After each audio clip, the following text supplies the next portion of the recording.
Hi, I'm Kyle Becker. I'm your child's fourth block U.S. History, Advanced U.S. History 9 teacher for the first semester of the 2019-2020 school year.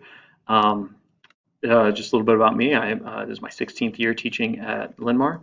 My wife teaches math at Oak Ridge. I have kids that go to Excelsior and Indian Creek. My wife and I are both Linn-Mar grads, so we are Linn-Mar Lions through and through. So I'm going to take you through a little bit about what you can expect for the class, how students will be assessed, and just some other things to expect throughout the semester. So we pick up right after the eighth grade social studies class in terms of content. We'll start with the Gilded Age and industrialization and go right through the Great Depression. Actually, Era 8 gets split up. So we'll finish with the Great Depression quarter one, start quarter two with World War II, and get as close to the present as we can possibly get. Writing is a big area of focus in the class. We're going to use specifically a tool called document-based questions and try and move away from report-based writing, sort of just summarizing what happened and tell a story, and shift to answering a specific question, taking a position, and defending it using specific evidence. We will be working towards writing essays. And second quarter of the class, they'll write a couple essays, a practice essay and a final DBQ essay. But we will drill and we will practice a few times before that to make sure students are good and ready and develop the skills necessary to be successful on that. These DBQs are taken from previous AP US history tests, so if students are planning on taking AP World as a sophomore, this is a good way to practice for that and build those skills. And sometime in the first couple of weeks, students will be assigned a paper to write, practicing these skills and showing me where everybody is at and where we need to go as a group and where some students need to go individually from there as we, again, try and build those skills. So in terms of assessments, tests tests or quizzes will follow major units. Some would be bigger tests, some would be shorter quizzes, just kind of based on the length of the unit. The tests usually require a certain amount of writing, which I think makes sense given the that area of focus for the class. And I just really like giving students an opportunity to explain to me what they've learned. I don't like to do a lot of multiple choice or matching. There'll be some of that, but not very much.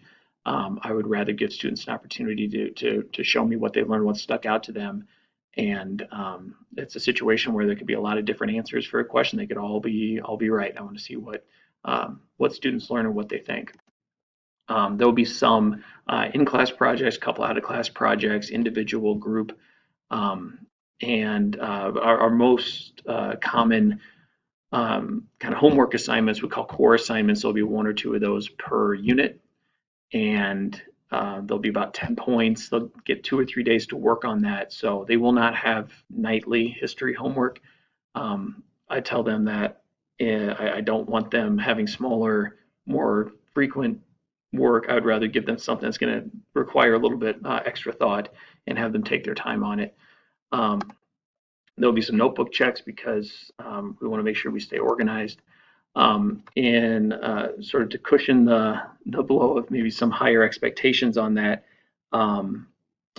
students can revise anything from the class. Tests, quizzes, projects, papers, anything can be revised except for the quarterfinals because grades are due and there's not enough time to get those revisions in there.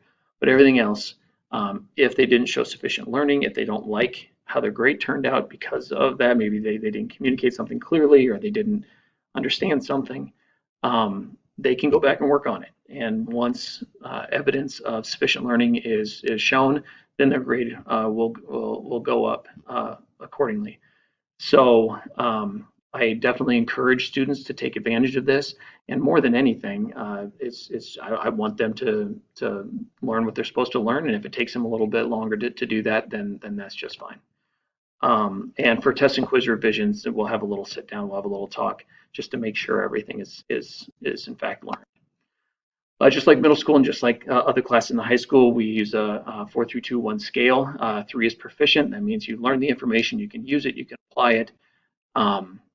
You can show a demonstration of the skills, especially in terms of writing that we do in here. And that's where we want everybody. If you're below level 3, we're going to work to try and get you up to at least a level 3. If you want to go beyond that, level 4 is typically doing your own analysis, your own thinking, evidence of that, past what we've talked about in class, making connections between eras.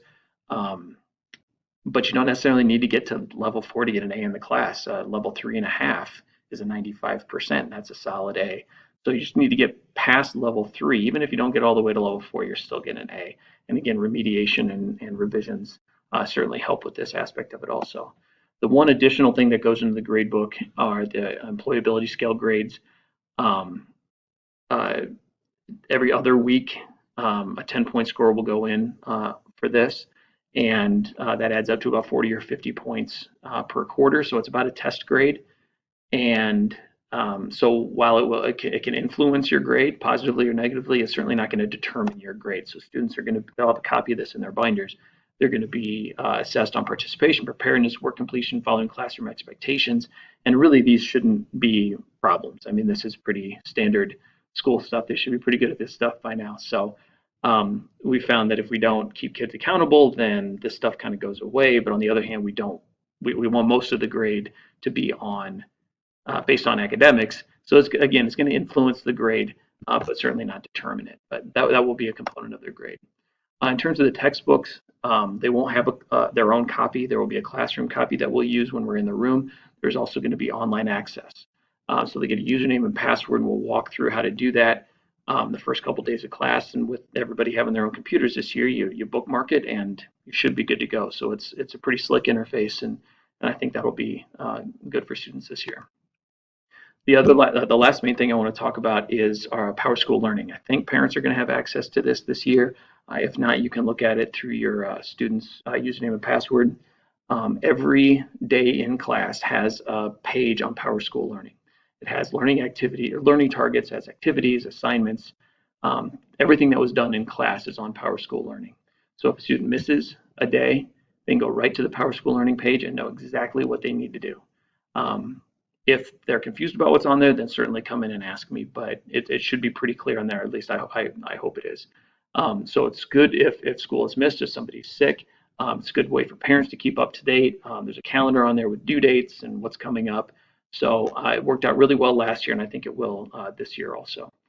Um, I know this was pretty quick, maybe 7.5 minutes, not that quick, but if you have any questions, please don't hesitate to contact me, email me, call me. And I'll help you out however I can. But I'm looking forward to getting started this semester and getting to know everybody.